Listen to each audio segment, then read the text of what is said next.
You know those stories that just stop you dead in your tracks? The ones where someone takes a seemingly impossible idea and then just makes it work. Well, today you're about to hear one of those stories. Let me paint the picture for you. You're a wedding florist juggling tons of admin work, turning away leads that don't meet your minimum, and trying to keep your team busy in the off season. Enter Cameron Hardesty, the founder of Poppy Florals, who's flipping the wedding floral industry completely on its head. She's built a multi-million-dollar business by solving two major problems: couples who need affordable and stunning flowers, and florists who want to grow their business without the burnout. If they're like on the younger side and they're just starting their business, Poppy helps them fill the gaps in their calendar. We're putting them in venues that they wouldn't have been in otherwise, and that helps catapult their business. But this isn't just another tech startup who's trying to disrupt an industry they don't understand. Cameron's been in the trenches, designing flowers, working with florists, and even handling blooms for the White House. Yes, you heard me, the White House. In this episode, Cameron gets real about how she built Poppy from the ground up, how she's empowering florists nationwide, and why this isn't about cutting corners. It's about creating solutions for florists and couples. There's just like a lot of administrative burden on florists. And so I thought, okay, I think there's some technology that could be built here to ease that administrative burden. Whether you're a seasoned florist looking to scale or you're just starting out, this conversation will challenge how you think about your business and encourage you to think bigger. Cameron, I'm so excited about today's conversation because what you've created is something, honestly, that I'd never heard of at all. The concept of how you got into starting something so unique to the wedding industry. First of all, tell us a little bit of an overview about what Poppy is so everybody's not like lost. And then I want to talk about how you got here. Yeah, so Poppy is a way for couples to buy wedding flowers online, like full service wedding flowers in 82 US cities, but it's also a way for florists to earn extra income as a freelancer for Poppy from their home or studio. What I was so intrigued by with Poppy was exactly how you started that, which was like, this is a way for wedding couples to buy flowers online. And then you're like, full service flowers. And as a planner, I'm sure that there's some of our listeners right now that are completely cringing. Like, wait a second, buy flowers online. And that's what I thought was so intriguing about what you do, because all of us have had those couples that are like, I just got my flowers from 1-800 Flowers and my bridesmaids and I are going to like put all of the bouquets No, together. And no, I'm like, ma'am. Not in no, this house. nope, it's not going to happen. I tell people all the time, you don't want to do your cake or your flowers. What does that mean that couples can buy their flowers online, but it's full service flowers? I would actually think about Poppy a little bit like this. It's kind of like an operating system for florists. Like it's like a tech and operating system for Yeah. florists. So a little bit about how it started is I was working in communications. This was like a decade ago in a White House office, and I saw the flowers for the White House Christmas decorations, and I was like, "Oh my God, these are crazy. Like these are so amazing. Who did these?" I Googled it, found out it was Laura Dowling, the chief floral designer of the White House, emailed her, and she invited me into the White House flower shop to What? like do flowers with her. It was like such a dream come true. And then my colleague's husband started a company called Urban Stems, which is this was like when millennials were so cool, but like a younger, hipper version, like a millennial version of 1-800 Flowers with the goal of like delivering the flowers that you think you're buying on the website. Like that was the Okay. point. I was the first flower person there and like for a long time the only one, which is crazy because they were selling flowers. But I was like, guys, wedding flowers are a big business.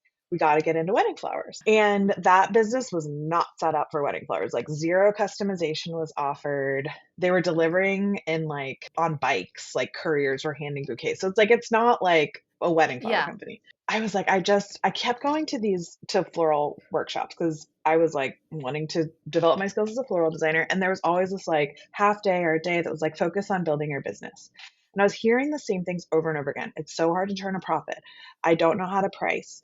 I don't know what my costs are going to be. Of course not. You're setting your prices a year before you have to buy the flowers. Like only like who knows how much they're going to cost. And so I was like, okay, I feel like it's hard to run a wedding floral business. For a lot of people want to get into this business, but it's really hard to like make it work. And then at Urban Stems, all of our customers were like of the age getting married. They were like, why can't we buy wedding flowers from you? We can buy bouquets. Why can't we buy wedding flowers? So I was like, okay, I feel like there's something here. Like people want to buy their wedding flowers in like a way that's like easy, clickable, online on their own time and be able to visualize what it's going to look like a little bit and have some pricing transparency. Okay, I'm going to pay this and this is what it'll be. And like, that's fine. And then on the other side of the equation, florists are struggling with the things that customers like, I think, or clients get like frustrated with. Like, it takes Mhm. time to create a proposal, it takes time to write recipes. There's just like a lot of administrative burden on florists. And so I Yes. thought, okay, I think there's some technology that could be built here to ease that administrative burden. And I know how to buy flowers from farms and from like, I just know how to buy flowers at scale because that's what I did at Urban Stem. So I was like, we could save a Right. lot of money buying flowers this way. And so that gave rise to Poppy. And I did my own wedding flowers. I did not, I would like, at first I was like, oh, I'm gonna like do it myself. No, I ended up hiring like 5 freelancers. I bought all the flowers from farms, hired 5 freelancers. We did it all in a warehouse. It was amazing. I did not touch a flower after Thursday before my wedding, and it turned out great. And I was like, whoa, I think this is like the basis of what Poppy could be. So that's how it started. Yeah. I love this story so much because I feel like you guys, it's so funny because I grabbed Cameron at Intrigued and I was like, I have to know more about your story. I want to understand more about how Poppy works. And then she got bombarded by like 90 florists. And I was like, no, do your thing. Like, that's why you're here. But the next morning, I found her in the lobby. I was like, tell me everything. Like, I have to understand how this works. It's so cool.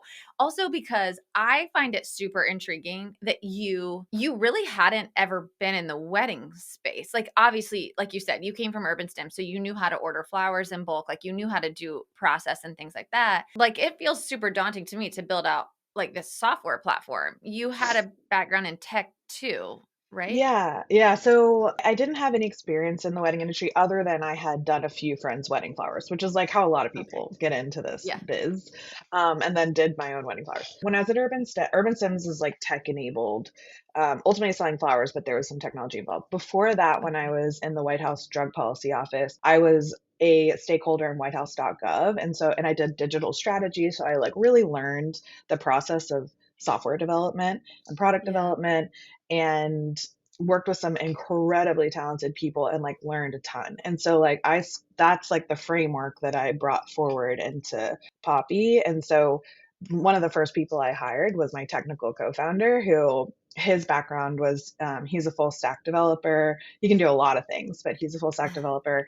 And so we started building software like at the inception of the business. So that felt like not the hardest, scariest part. I think the hardest, scariest part has been like every order that we deliver is someone's wedding. It has to be Yeah. perfect every time. And and like before, like and flowers are an emotional purchase no Mhm. matter what.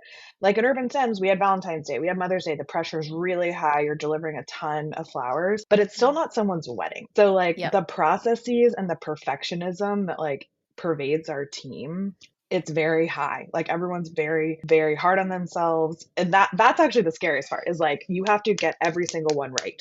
Yes. Yeah, I can see that because you're right. It's not like you have, oh, well, we'll just, comp your next holiday if Right. something went wrong, right? Like we're not comping someone's next wedding, Yeah. hopefully. And so you're right. I think that's one of the things that's really unique to our industry is typically you only have one-time clients as well. Hmm. Right? So that can be challenging in our industry, but also it's just there's just so much at stake with this one event, Yes. so it has to be perfect. You had a lot of background knowledge, not necessarily in the wedding industry, but for all the things surrounding it that allowed you to kind of start this. And so I'm kind of going back to your wedding now. So you Yeah. for your wedding, you ordered flowers from farms and then you outsourced freelancers. So tell me a little bit more about that. Did you start with that in mind? Like, I'm just going to outsource freelancers or Not really. So here's what happened. I mean, I would consider myself like I was kind of the creative director of the okay. Okay. wedding flowers. So here's what happened. I was at Urban Stems. We were in New York doing the Dust Side with a Martha Stewart editor, and we kind of like Okay. ran out of stuff to talk about. And I was like, "Well, I'm getting married in the spring," and she was like, "Oh, you should talk to Shira, the like Real Weddings editor." And so I was like, "Oh, okay." And so I was like, talking to Shira about my wedding, and then really she was like, "Oh yeah, we can publish it, like as long as it's good enough, basically." And Yeah. I was like, Yeah. "Okay, I got to make it good enough." And we had this like really cool venue. We got married in Dripping Springs, Texas, right outside of Austin. I'm from Texas, and so I was like, "Okay, I have a budget. I think where I can really stretch this budget is on flowers because I know I can Yeah. buy them like as cheaply as possible, like really good flowers as inexpensively as possible." I'll do it myself with my friend Sarah, who had worked at Urban Stems with me. Once I visited the venue a couple times and really sketched out the plan and recipe'd everything out, I realized like, oh my gosh, like I've ordered 2 truck pallets worth of flowers and I can't, me and Sarah are not going to cut it. Like we'll be processing flowers until Sunday. And so Yeah. I went back to Shira and I was like, I'm like, emergency, emergency. Like, do you know any florists in Austin? And she put me in touch with a couple folks. Okay. And that's how I kind of like assembled the team. And I had like sketched out what I wanted it to look like and written instructions. I had like a minute by minute run of show for like the 72 hours leading up to it. And so they executed beautifully. And I did like a test run of my own bridal bouquet because I had this like Okay. giant cascading bridal bouquet that was like 50 pounds. That was a poor planning on my part because it was all roses. It was like cascading, but all roses in this like armature that Wow. I had made. It was too much. I gave it to my like my maid of honor when I went down the aisle, and she's like this like petite, has like her arms are so skinny, and I was like, oh, Jessica's gonna like fall over with this bridal bouquet. But that was the wedding, and I mean, okay, so like I share these numbers with investors sometimes, but Yeah. like if using industry standard pricing, I would have paid like $25,000 for what the flowers were. But with the freelancers rate that they like, I would didn't, there's no negotiating. I was like, whatever your rate is, like you tell me, like whatever that. Yeah. And the flowers, I paid like $7,000. So I was like, Wow. whoa, like this is a really big difference. Like I feel like I could do this for other brides. Now, we don't, Poppy Right. does not focus on the $25,000 like luxury client. Right. So there's less like dollar margin to work with our clients, but I've noticed like there are some couples where they're like, I have to have, XYZ everything on my flowers. And then there are just a Yeah. lot of people that are like I just need flowers Right. and I want them to Right. like look decent. And so those people are probably not going to spend Mhm. $25,000 on their wedding flowers. And I think Yep. they are finding like a little home in Poppy because Yes. they're like, yes, this is easy. Like, I'll do this. I'm like dying to dig into that because I know for a fact we have a ton of florists that listen to this show, and I know they're like, wait a second, like hearing you say that, right? So I'm Yeah, gonna yeah, circle let's back to talk. that. We are not leaving that topic to hang because I think it's an important one to touch on. But before we do that, okay, so you had your wedding. Tell me how we got into Poppy. Like, and then how does Poppy work with local florists? So you had your wedding, you used Mhm. freelancers, and then what? Okay, so I had my wedding. It was published in Martha Stewart Weddings. Um, Nice. it's been so long now. It was like 2017. Like, I don't think you can even Okay. find it anymore. They're like, we're done with you. It was published. I stayed at Urban Sims for a while longer, but I just couldn't get this out of my head. And I knew it Yeah. wasn't going to like happen at Urban Stems. And so I left at the end of 2018. In 2019, I like took a little bit of a break for a couple months. And then I started building toward Poppy, which we launched our website January 2020. So that's Okay. like how it all kind of came together. Up until very recently, there's only been one way that we've worked with local florists. So I'll talk about that first. You sign up for the Poppy Designer Network. You fill out an application, you share your portfolio. We just ask you some questions and like qualifying questions. And then if you get through that, then you order a test kit from our farms, which by the way, we don't make any money on. It's just like whatever it cost us is what it's costing you. Or if you have Okay. flowers, the same flowers in your studio, use those. Great. I don't care. But you order a test kit and you design a bridal bouquet and a boutonniere on video. So someone on our team who is like ran her own floral business is a florist, like basically judges your mechanics and your like the way you process the flowers and how you build things, and then she'll assign you based on that and your portfolio a level within our network. We have 4 levels from the like entry point, which is someone who's already experienced and can like do a wedding, to like the tippy top most experienced floral designers. And then you're eligible to start receiving jobs from Poppy.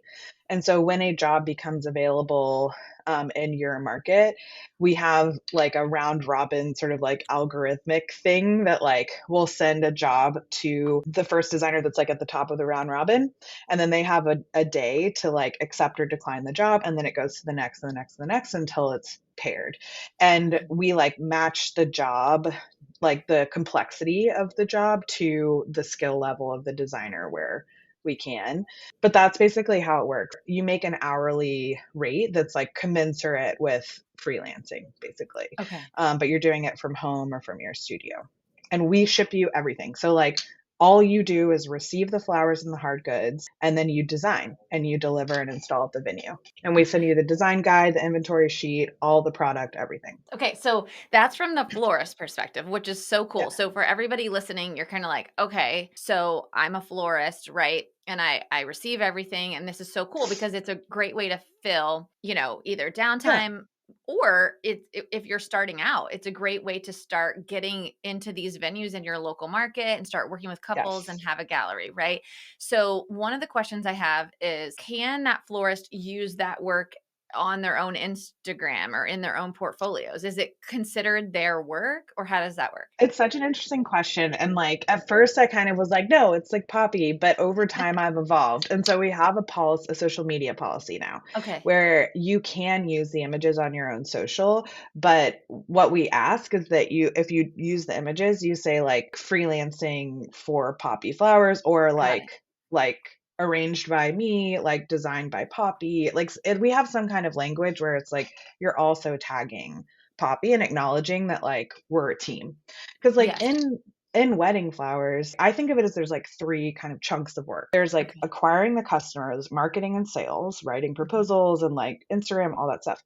And then there's like writing the recipes, writing the orders. Not everyone writes recipes, but like ordering, kind of like the like in between piece. Yeah. And then there's the physical design. Poppy is doing like the first two chunks of it, and the designer's doing the last chunk. But like if it was just one person, they'd be doing all three. I really Yeah. see it as like a partnership, like we're on a Mhm. team with you. So our internal team, we've got our floral consultants who are the client facing people, then we've got our floral managers who are placing all the orders, and they write and merchandise like all of our recipes and everything that we sell. And so when Okay. we show weddings internally, every other Friday we have an all team meeting where we like show all of the weddings from the last 2 weeks. And it's like my favorite part of the month. But like the way we present it is like the floral consultant was Sophia, the floral manager was Clarissa, the designer was Blah. And it's like all together we created this thing. That's how Mm. I look at it. It's great if you want to build your portfolio. We say like go Yeah. for it. Just like give us fair acknowledgement that like Yeah. there are real floral designers on our team who like did those first two chunks of work too. Yes. Okay. That makes total sense. And I love that because at least it still does give that designer the opportunity to build their portfolio or to, acknowledge that they were part of a vendor team, right? Your team is doing the first 2/3 of the work, right? So what does that look like from the couple's perspective? So they go on Poppy, and then kind of what does that process look like for a couple? Yeah, so the couple like they'll find us on Google, they'll take a little onboarding quiz, and then they land in what we call Proposal Builder. And Proposal Okay. Builder is where they get to interact with our catalog. We just launched a new like UX of this where you can actually browse by color palette and then by style. So we have like 15 different color palettes and three different styles. There's like traditional, there's lush garden, and then Ikebana style. So you can actually like browse through different color palettes and see them in different like versions basically in a real wedding. And then you flow through into basically like it's kind of like your shopping cart. Like it's every item that we're saying, like if your budget is $3,000 and you like a citrus palette in Ikebana style, here are all of the items that would like comprise a $3,000 budget. And from Okay. there, they can add things, subtract things, explore the catalog more, and then connect with their floral consultant. So every lead that comes in gets assigned a floral consultant. We try to assign you, if you're a lead, a consultant that's like in your geographic region. We only have like 12 or 13 consultants, so we're not in every market. Like they're not sitting in every market, but they're pretty well distributed across the country. And then that's your person who helps you design your proposal, who like takes in the customizations that you're wanting. That from there, it's kind of just like a normal consultative process. And then once the booking is made, they work in pods with these floral managers who then like make sure every last detail of the order is accurate, place the order with our farms and vendors. And then Patrice on our team is the one who makes sure that the job is paired with the right designer on the back end. I think what I thought was interesting from the couple's perspective, the way I guess I had envisioned it when we were first talking about it was that they would just kind of go online and, it'd be like Shopify, where they're like, I want this bouquet, this boutonniere, and these centerpieces, and it really wasn't customizable. But one of the things it sounds like you guys really pride yourself on is that it is very customizable. Like the couples Yeah. are still getting that floral experience, but they're Yeah. working with your team doing that, right? Yeah, instead of like, I think the biggest difference is like, instead of, okay, you get a proposal, a PDF from a florist, and you're like, okay, I like this, but I want this or that or the other to be different. We're Yeah. not generating PDFs. It's actually happening through this proposal builder interface. You can message your floral consultant, you can do a Zoom, you can text, you can email, like however you want to communicate. But like that consultative process is more like free flowing between your floral consultant because there's no like Yeah. PDF or Canva to change. It's all within the platform. Everything is customizable. That said, like we have learned, just like every other florist, like you have to put some guardrails around it. So like we're Yeah. starting to put some guardrails around it, but we've also like learned a lot about what people ask for because we've Yeah. sold 5,200 weddings. So we're like, okay, we know like there's some data we have now where we can be like, Yeah. okay, these are the types of customizations that we can offer at this budget range. Yeah. And so like it's kind of been a free for all up until now, but we're starting to put more like guardrails in. Let's talk about what your ideal customer is, because I think you've really honed in on who this couple is. Yeah, we're really focused on it. Really, it's so dependent on the market. So it's Mhm. hard to say like, oh, there's like Sure. one person. Cause like I'll give an example. In New York or San Francisco, we've actually done like video interviews with these couples because we were like, this was like so great for everybody. They're getting married at like beautiful, iconic venue. They have a planner, great taste. And they're being quoted like 20, 30, 40, $50,000 for florals. And they're like, I'm literally don't have that money. Like I Yeah. cannot pay that much. And in desperation, they go to Google and they're like, affordable wedding flowers, New York, and they find Poppy. Like that's like, and so with us, they're spending, maybe like $7,000, 7,500, 6,000. It's like on the cusp of like what a New York florist would want to even like think about doing. Okay. But that's a great customer for us. Like in like the most expensive markets. In other markets, I would say we're the customer that like is a fit for Poppy is usually falling below the order minimum of florists that they're reaching out to, and they don't realize that they're not going to meet a $7,500 or $10,000 or even $5,000 minimum. Yeah. And so I think that is like, and that's important to me that we're like dovetailing into the existing floral community in each market Mhm. where it's like, okay, you don't want these leads, like you have a Right. $7,500 minimum. Like we've created this system where there's no time to create a proposal. 30% of our clients book without a phone call. Like we've created these like pathways to reduce the administrative burden of acquiring the Yeah. customer so that we can have a lower order minimum. And we play in that realm that I think is like, it's like above DIY, but it's below the order minimums of like the good florists in that market. That's like Yes. our customer. And it depends Okay. market to market, like what that dollar number is. But Right. they're like, if you take a national average, they're spending like $3,200 on their flowers. Okay. That's super helpful. And you led us directly into this question, Cameron, which I'm so Okay. excited about when you said you don't want these leads anyway. So, what do you say? Because I love that you so passionately talked about this at Intrigued. You're obviously at a floral designer conference, right? Going, Mhm. hey, we have this new online way that you don't have to deal with Yeah. customers. So, I know that there's great pushback on you. I'd love to talk a little bit about like florists who say this is going to destroy the floral economy, which I 100% love your answer to this and how your perspective is like we want to come alongside the floral industry, not disrupt it necessarily, not like destroy it. But can you talk a little bit about that? So when I talk in like broad, like vague, like I'm like, it's hard to understand what I'm even saying. So I want to be Yeah. specific. I'll give you specific examples of florists that are like, I want this. Like they're Yes. pulling me into these conversations. I'm not going to them. They're like, I want Mhm. this. Yeah. This is the type of florist.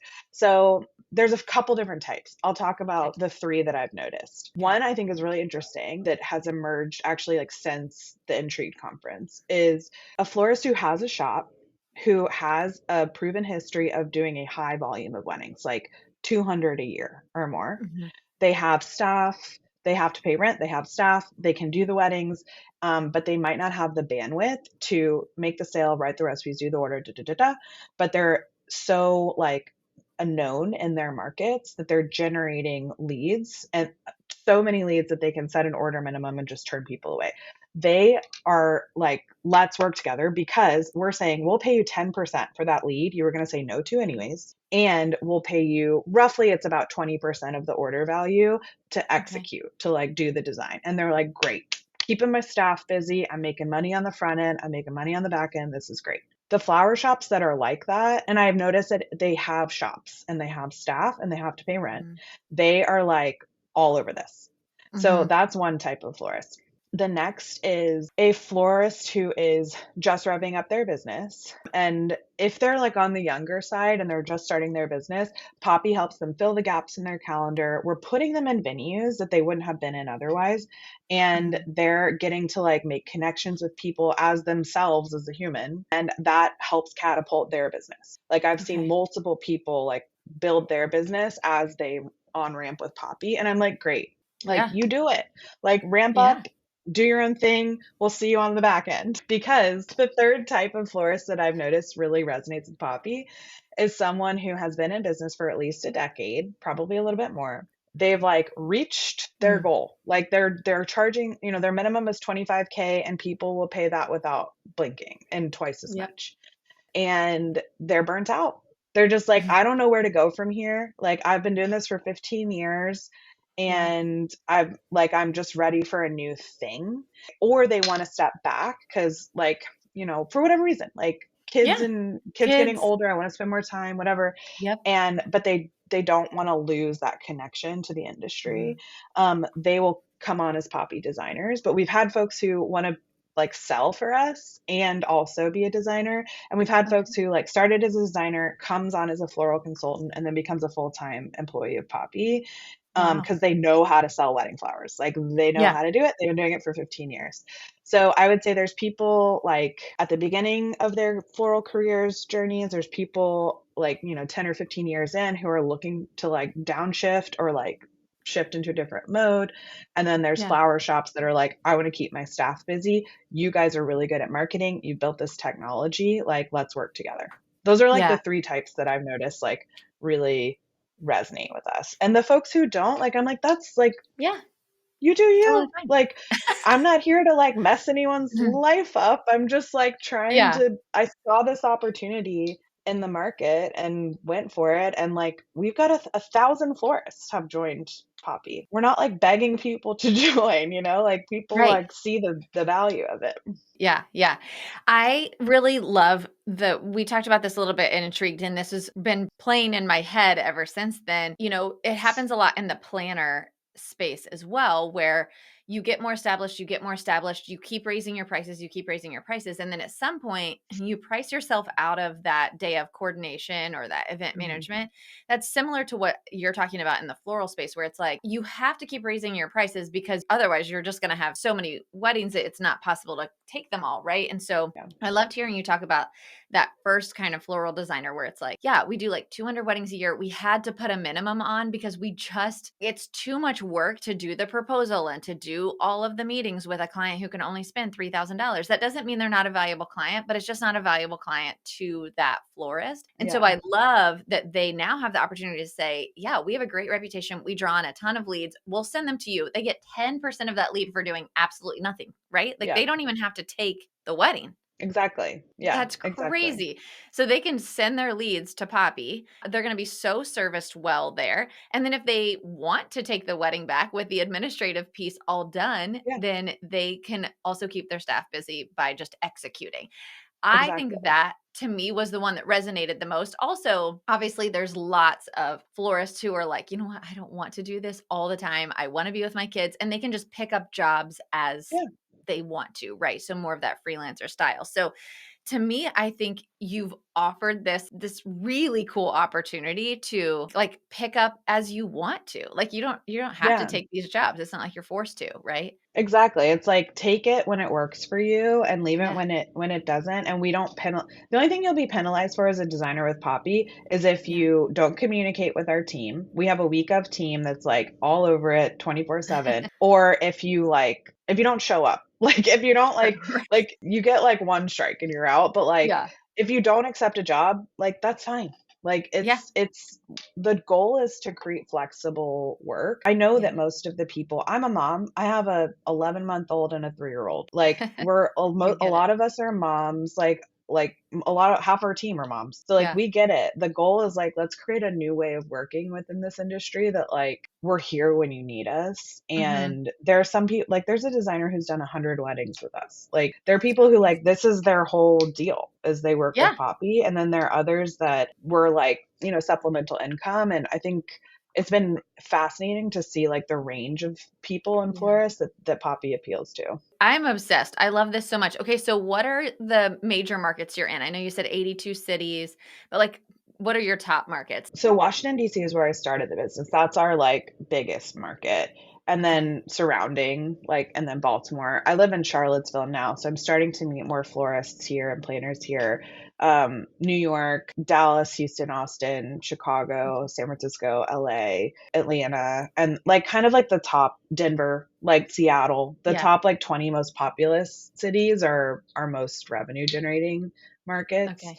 And then there's like a smattering of the top 20 most populous cities produce like 50% of our revenue. And then I'm it's kind sure. of like distributed around. And then I know that you're starting something new. Am I saying that correctly with your Poppy Partner Network? Yeah, the Poppy Partner Network is what we just talked about, which is the a Yeah. commission for Got leads it. Okay. that book with Poppy. So it's kind of like, I don't know, we have these two. We started out just with the Designer Network, which is like you freelance Okay. for Poppy.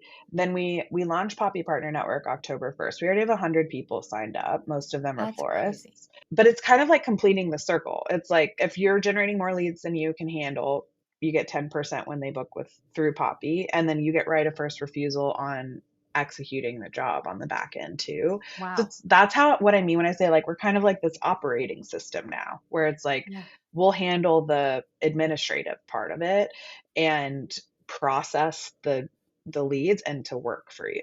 Okay. So the Poppy Partner Network, got it. Okay, is where they're getting the 10% on the leads. And is that Yeah. only florists that can be part of that? Or do We you work with when we planners? launched it, we launched it just for florists, and then because I was like, well, let's see. Like, I don't know. Yeah. We know florists, like we know their issues and like why this would resonate with them.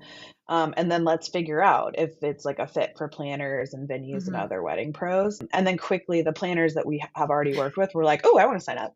Yeah. So, and then I met with you, and I was like, oh, maybe there's like something here for planners too. So we're signing Yeah. up planners as well. I'm curious to Okay. see how it could work for venues.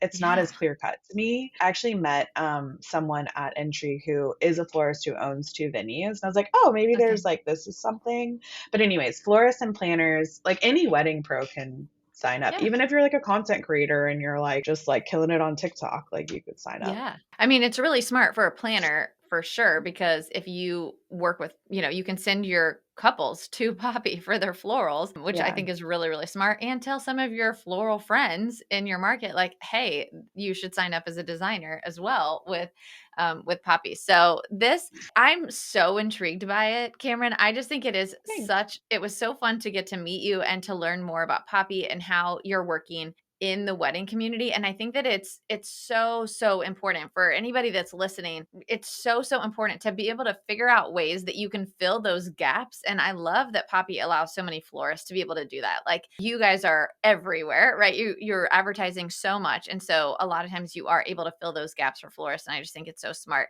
Where can people learn more about becoming a Poppy designer or a partner? Great question. So you can go to our website, poppyflowers.com, and there is a tab in our main navigation that's for florists. Okay. And if you click in that, that's where you can join. We also have another page called For the Trade that Mhm. explains how we work with planners and venues too. I don't know if it's on our main navigation, but go to Okay. poppyflowers.com, click for florists, and that's where you'll learn more about how to join. From there, you can join the Poppy Partner Network to get the referral commission. And you can also apply to join as a designer. I think this is so smart. It's serving such a gap in the marketplace. You are here to add to the community, not to take away from, and honestly to fill a gap that's desperately needed in our industry. So I am obsessed. You guys have to go Thank check out you. Poppy. If you are not a florist and you're listening to this, please go check out Poppy anyway, because you should know about it. Talk to your couples about it. Talk to your floral friends about it. Tell them all about Poppy and how they can join and be part of this community. Cameron, thank you so much for being here. This was Thanks, amazing. Brandy. Thank you so much for having me.